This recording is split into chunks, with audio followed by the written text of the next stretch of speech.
I know you've heard it 1,000 times. I thought my life was perfect till that one day. That was me, Ryan Moss. I was married to a beautiful woman with a beautiful 6-year-old daughter. I met my lovely wife, Tiffany, Tiff as we called her, during my senior year of college. She was a junior, and we quickly fell in love. We married a month after her graduation. I graduated with an engineering degree and got a good job working for a national engineering firm. When Tiff got out of school, she went to work for a law firm as a legal assistant. Tiff quit her job 2 years later when she gave birth to our daughter, Jenny. Our life was perfect till Jenny went to kindergarten. With Jenny in school, Tiff went back to work at the law firm. I should have seen it coming, but was blinded by my belief that my wife. I thought she was in love with me as much as I was in love with her. Looking back, all the signs were staring me in the face. Tiff started dressing more provocatively. Our love life went from frequent to non-existent. Tiffany was working more hours and was dismissive when I questioned her about her long hours. When I confronted her about the lack of quality time with both me and our daughter, she told me that she was working for a senior partner. It was a great opportunity for her career and would help us financially for our future, is what she would say. Several months before the day, I met her boss, Stan Cross, at the firm Christmas party. To me, he was a jerk. He was cocky and dismissive towards me. I watched them closely, but I didn't see any romantic interaction between Tiff and her boss. It was there. They just hid it from me. Things took a turn just as Jenny was finishing up her kindergarten year. After her last day of school, Jenny was going to spend the weekend with my parents. I was looking forward to a nice weekend with Tiffany to try to rekindle our relationship and love life. I dropped off Jenny at my parents' to return home for what I planned was to be a nice dinner and movie at home alone with Tiffany. As I walked into the kitchen, Tiffany was coming down the stairs. She was dressed in a short dress with high heels. Her hair was down around her shoulders, curled to perfection. She had her makeup on for a night on the town. "Wow, babe, you look hot. I wish you would have told me we were going out. I would have rushed home. Give me a few minutes and I will be dressed. Where are we going?" Tiffany got a smirk on her face that was not a good look for her. "We are not going anywhere. I'm going out, but not with you." I was shocked. What are you saying?" "I have a date, and it is just the start. We are going to have new rules starting today. My boss is coming to pick me up for a night in the town. I won't be home. We have a room downtown." "What the hell are you saying?" I called out. "You need to calm down and accept this. This is the way it is going to be. I'm going out and will be home sometime Sunday." "No way. If you think I'm going to accept this, you're crazy. If you walk out that door, don't expect to come back." "No, Ryan.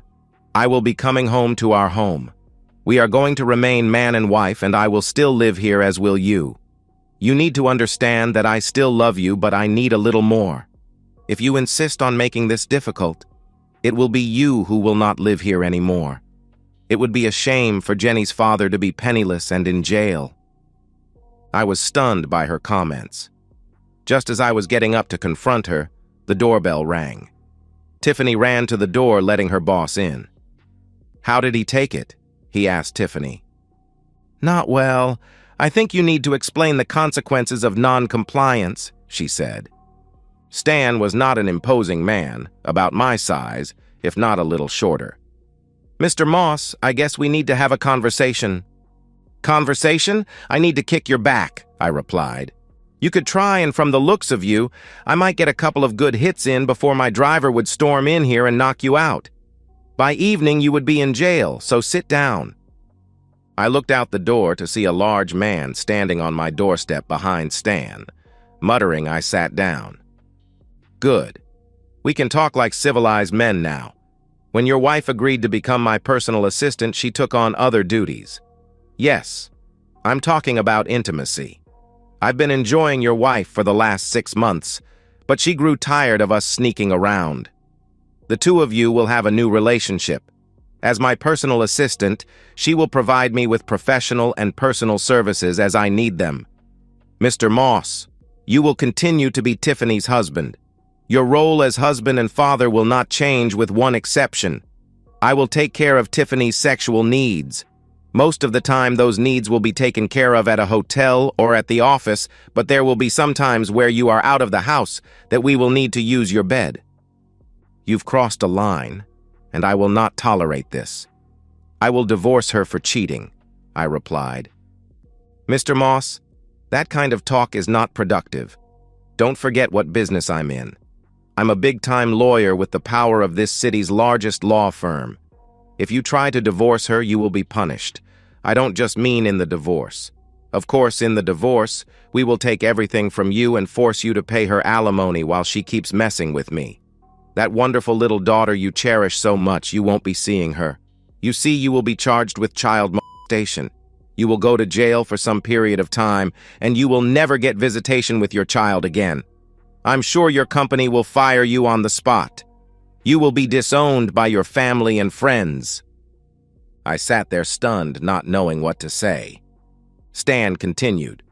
Now, I know you are not going to do anything stupid. You try to tell my wife, all the hell I just explained to you will come down on your head, plus a visit from my driver and his friends. If you try to just leave town, we will hunt you down. So be a good boy and just accept this new relationship. Your wife is a wonderful assistant. Still stunned, I watched as my wife walked out the door with her boss, her boyfriend. I was devastated. I didn't know what to do, so I got drunk. I woke up Saturday morning alone and hungover. Tiffany didn't come home Saturday and did not home Sunday morning. She was not home Sunday when I went to pick up Jenny. It was all I could do not to cry as I picked her up and drove home. Jenny nearly broke my heart when she asked where Mommy was when we got home. I wanted to tell her, Mommy has turned into a cheating woman who is messing with her boss. I reframed and told her that she had to work. The disappointment on her face cut me deeply. When Tiffany arrived home Sunday night, she found me asleep in the guest room. Lucky for me, she didn't come in. I didn't know if I could have remained calm. I was up getting Jenny ready for school when Tiffany appeared. Not much was said to me, but Tiffany concentrated on Jenny as we were heading out the door to school. Tiffany kissed Jenny and moved to kiss me, but I turned and walked away. That night after Tiffany put Jenny to bed, Tiffany stomped into what I had turned into my man cave in the basement. "Are we going to have a problem?" she hissed. "When you say we, do you mean me having a problem with you spending the weekend with your boss? Is that the problem you are talking about?" She stood there with her hands on her hips. "Look, I didn't mean for this to happen. It seemed to start with Stan and I sharing our morning coffee. He liked that special creamer I bring to work." "I'm sure he wanted to give you some of his special creamers," I replied. "Don't be crude, Ryan. He's a very persuasive man. You know how I've always said I didn't like sushi? The truth is I had never tried it. Stan said it is an incredible aphrodisiac. The first time he got me to try it was the first time he had intimacy with me. I'm sorry, Ryan, but it was good. He promised to make me his personal assistant. Think of the benefits. I'm making a lot more money. I will get to travel with Stan and meet a lot of important people. This will be good for us. Stan even said you could have intimacy with me again. There will be some conditions, though." "Oh God, I can't wait to hear this," I said, getting angrier. "You can only be with me after Stan has been with me, and he says that will happen often," Tiffany says almost apologetically. "Wow, Stan is going to allow me sloppy seconds with his cheating woman. How generous," I replied. "You can't talk to me like that. Ryan, you need to just get on board. This is not a long-term situation. Maybe 2 to 3 years at most. We will be in a great position for our life going forward together." "You actually believe this nonsense, don't you? I guess in your world, once the great Stan is done with you, I will be there to grow old with you, right? Just wait till good old Stan tells you he wants to put a baby in you and have me raise it." Tiffany lowered her head in shame. "Oh, heck. Are you already pregnant?" "No, but he wants me to go off the pill in a few months. I told him I wanted you to be on board with the new relationship before we do that." "I can't believe you. Get out of my sight," I replied. Tiffany got to the top of the stairs and turned. "I'll be in our bed waiting. Once I go off the pill, I won't be available to you till I'm, you know." This had gone too far. She had to know I would never go along with her plan. I took up residence in the guest room in my basement area, but tried to keep our household as normal as possible for Jenny's sake. Over the next week, I did some research on Stan. It certainly appeared that he had the power and influence he claimed. I went to a divorce lawyer. She confirmed that I would be destroyed in a divorce. The lawyer knew Stan Cross, and she believed that he was not above fabricating molestation claims against me. Divorce was not an option. The lawyer did suggest that I try to get evidence of my wife's plan. If I could get some evidence of them plotting against me, I might be able to stop their plan. She said even with evidence it would be hard to stop them with Cross's power and influence. She suggested using a small, voice-activated recorder. If I hid it in Tiffany's purse, I might get lucky. I bought a recorder as the lawyer suggested and put it in Tiffany's purse. It looked like a pen, and I was able to put it in a small pocket that had other pens. The recorder seemed to be a long shot, so I started looking for other options. I was out of options, at least legal options. I decided to go to the library to use their computers. I'd seen enough detective TV shows that the police always check the prime suspect's internet search history. Finally, after a couple of hours of searching, I came up with an idea. It was extreme, and I wasn't sure it would work, but I was desperate to try. 3 hours away, I found an Oriental supply store that was on the seedy side. I put on an old hat and sunglasses while wearing sweats, making sure I would not be recognizable. Luckily, when I got there, I was alone in the store with just the old man behind the counter. I walked up to the old man. "I would like some tetrodotoxin and some dimethylmercury." The old man looked at me and smiled. "Got a cheating wife?" I just smiled back at him. "Do you have it?" "I do, but it is not cheap. $1,500 and I only take cash. I assumed that you want no record of you being here." I assumed it wasn't going to be cheap bringing $2,000 with me. I counted out $1,500 in 20s, putting it on the counter. The old man went in a back door and quickly returned. He put 2 vials in a paper bag. "Be careful with these. Small amounts over time will do the trick." The old man pulled 2 syringes into the bag. "These will help you dispense it.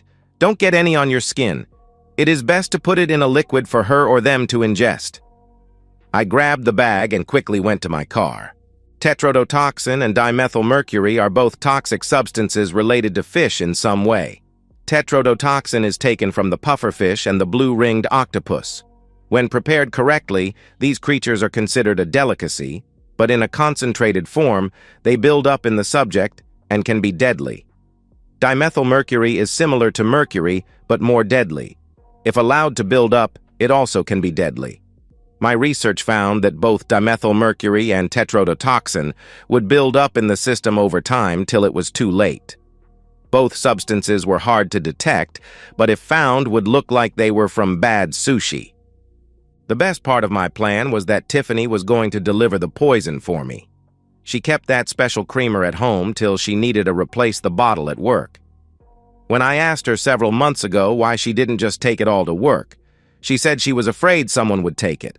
The creamer was a special treat just for her. I guess she meant it was special for just her and Stan. It was non-dairy and didn't need to be refrigerated. Tiffany's case of the creamer was in the pantry. The case was open with 11 bottles in the box. I carefully pulled one of the bottles for examination. The cap was not tamper-proof, but did have a paper and foil seal under the cap covering the bottle. I started with the tetrodotoxin as a test on the first bottle. I didn't want to take the chance of spilling the dimethylmercury on my skin. Just like the old man said, I found research that direct contact could be fatal. Loading up the syringe with tetrodotoxin, I pushed the tiny needle into the side of the seal. Once inside, I slowly pushed the liquid into the bottle. Examining the bottle after I pulled the needle out didn't show any signs of tampering. I repeated the process with all 11 bottles in the box. Nervously, I pulled out the dimethylmercury. Much more carefully, I injected each bottle. 2 weeks later, the case of creamer went down to 10 bottles. My conscience started working overtime. I was starting to regret my extreme action. Tiffany made my decision a lot easier. It was a Thursday night which had become sushi night. On Thursdays, Tiffany and Stan would work late and get sushi. Sushi night was code for getting sushi and intimacy. Jenny and I had dinner alone before I put her to bed. I was in my man cave like most nights when Tiffany marched down the stairs with attitude. If you want to have any intimacy for a while, you've got a month. Stan has told me I'm going off the pill in a month. After that, you are cut off. My anger was boiling. Look at this. My wife is allowing me to have love with her before she makes a bastard with her boss. I thought I wasn't allowed to have love with you unless your body was full of Stan. Tiffany smirked. That's right. If you want to see evidence of Stan still being inside me, you need to stop using that term. You know I hate it. No thanks, I'll pass. I wouldn't touch your nasty body, I replied. Suit yourself, but I'll be upstairs in our bed. It's been a while since we've made love, she said smugly, walking back up the stairs. You wouldn't know what love is anymore, I replied. I know some would say that I'm going overboard and should just divorce her. Given my options, I looked at what I was doing as self-defense. She and her boyfriend threatened me with my most precious thing, my daughter, and secondly, my freedom. I knew what I was doing was reprehensible, but it was in response to the unspeakable threats they made against me. A week later, I noticed that the box was down to 9 bottles of creamer.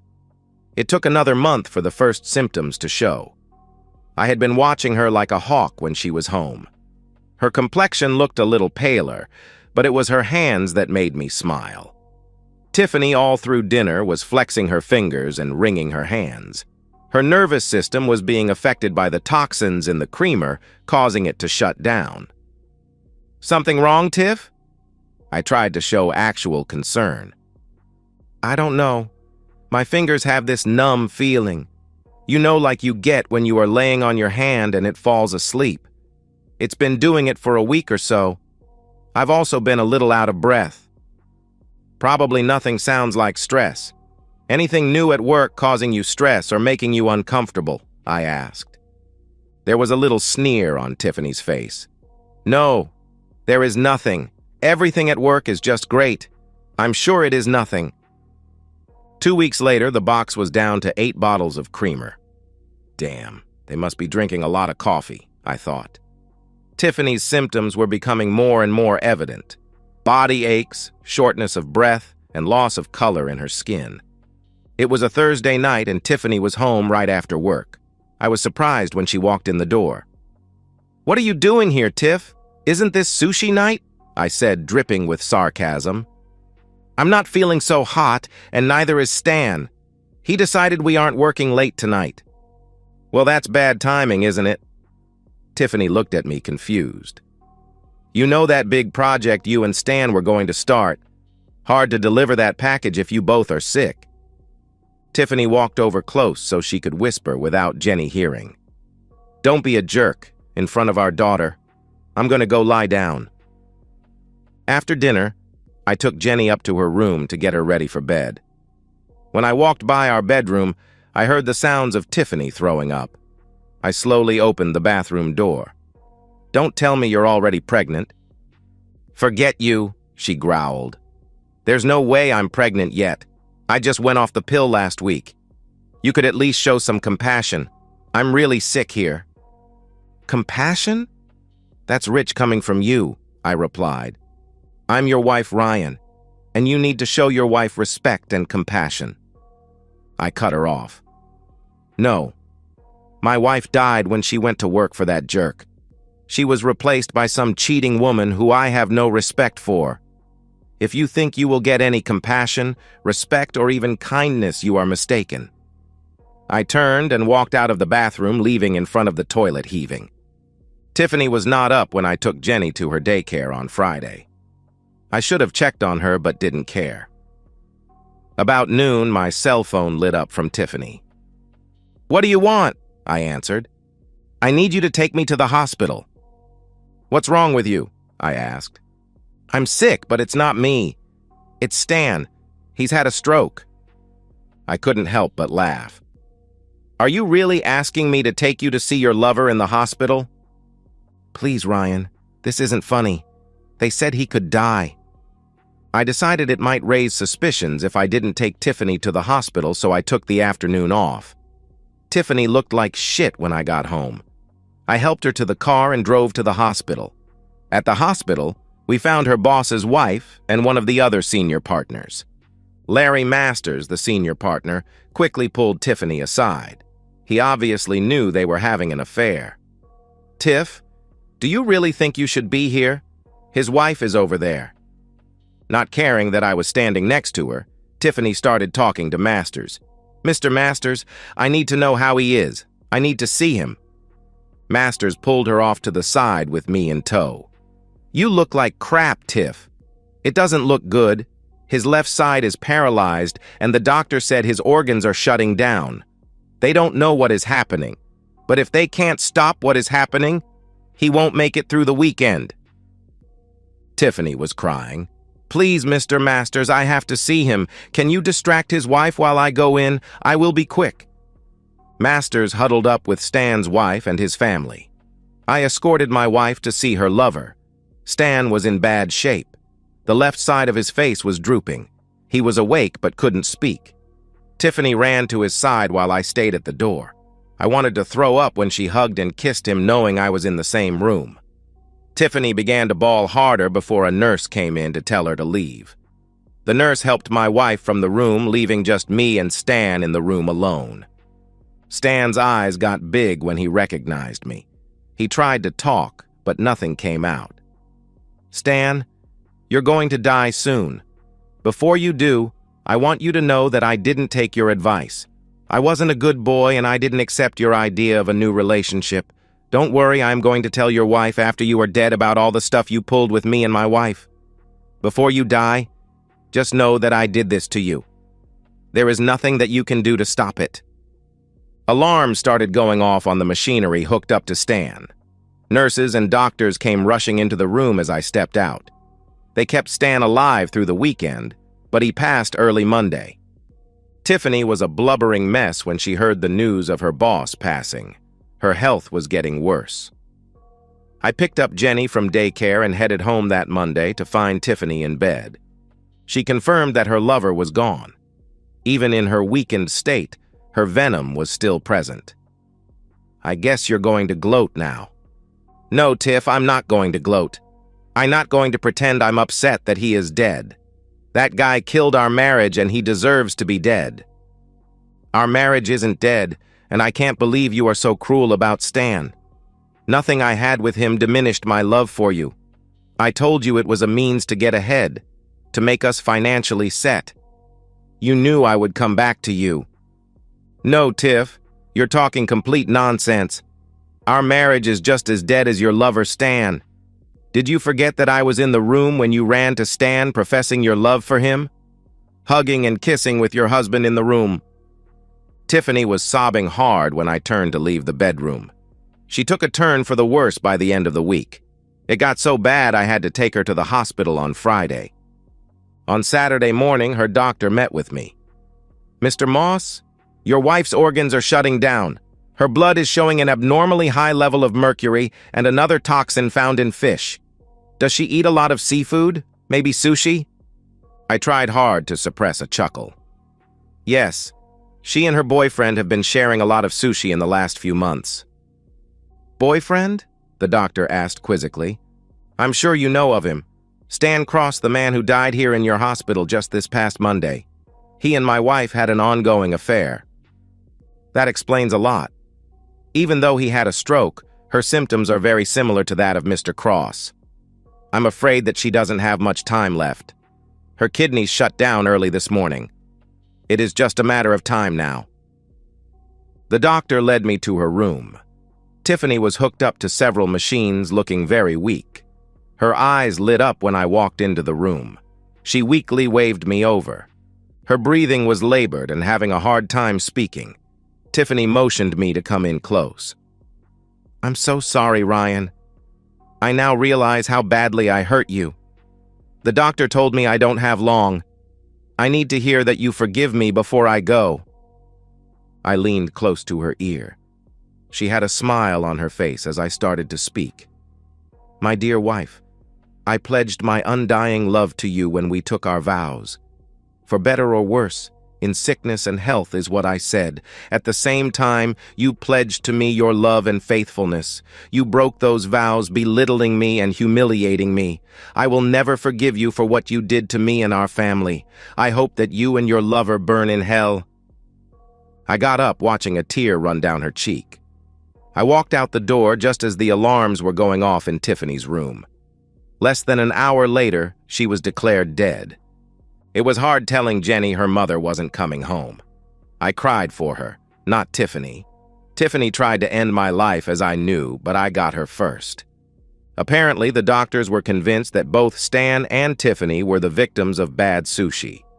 Turning Tiffany's body over to the funeral home told me that there would be no autopsy and no further investigation. No police ever came to question me. I did destroy the extra bottles of creamer and my vials of the toxin at the house. I even retrieved the 1/4 full bottle of creamer at Tiffany's office when I cleared out her belongings. When I had Tiffany's body cremated, her parents objected. Their religious beliefs discouraged cremation. I didn't care. I wanted the cheating woman's body destroyed. With her burned up, any lingering evidence would be burned with her. I should have been satisfied with my deadly revenge on Tiff and Stan, but I wasn't done. I gathered up my various recordings and made copies. My first visit was to Georgia Moss, Stan's now widow. The question was, why confront Stan's wife now that he was dead? I wanted to know if she knew and allowed it to happen. My thought was that she did.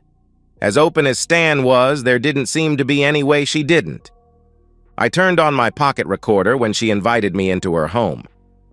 Mrs. Cross, I came here to talk to you about your husband and my wife. She cut me off. You can stop there, Mr. Moss.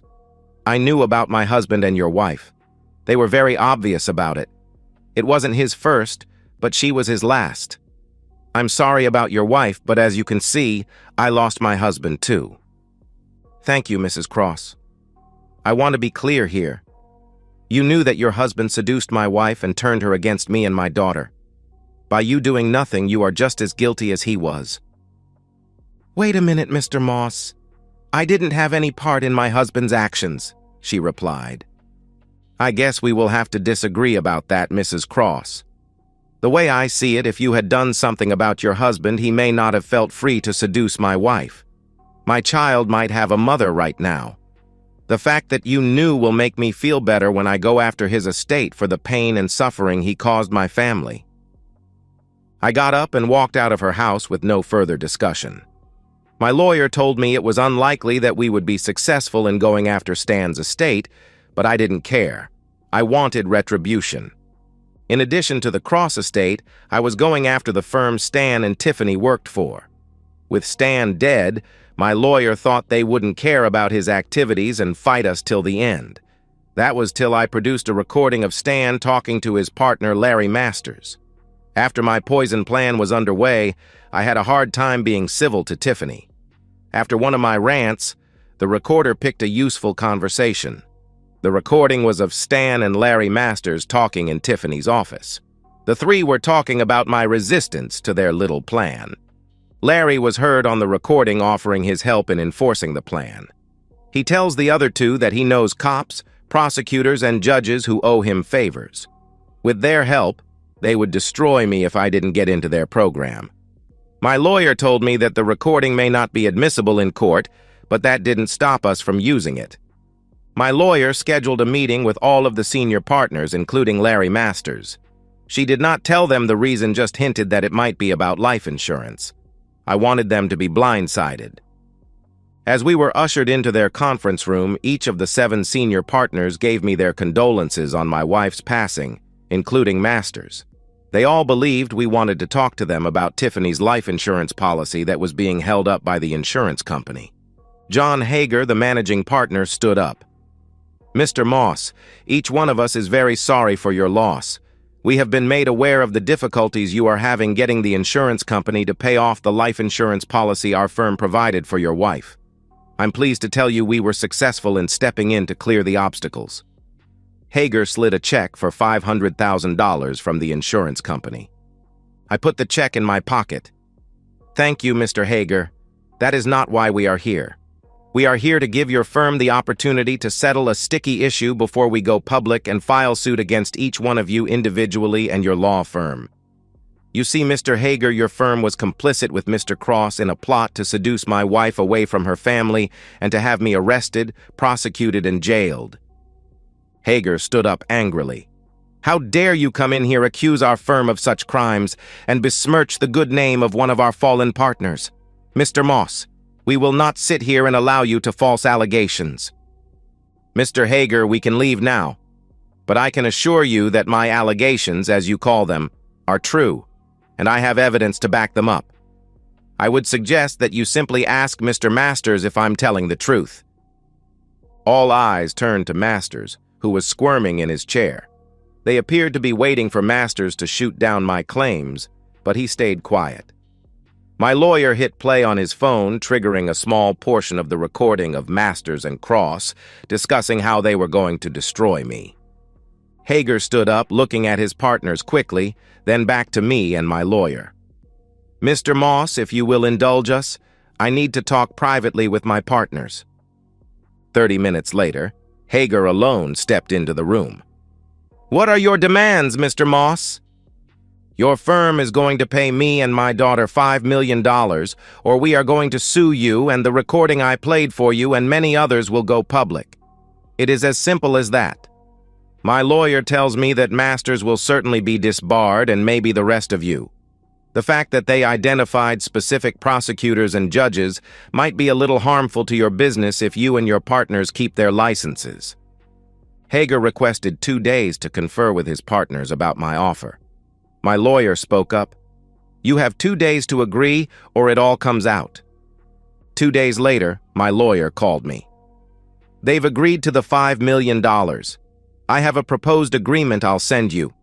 As part of the agreement, we agreed not to go after Mr. Cross's estate. In exchange, they will expel Mr. Masters from the firm, citing a moral clause denying him 90% of his partnership share. I agreed and took their money.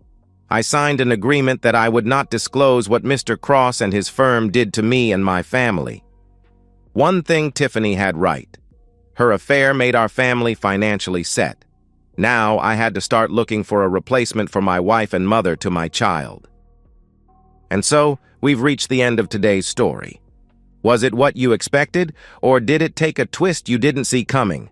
I'm curious to hear your thoughts. Share them in the comments below, and let's get a conversation going. If this story kept you hooked, make sure to hit that like button. And if you're new here or just haven't subscribed yet, now's the perfect time to join our community.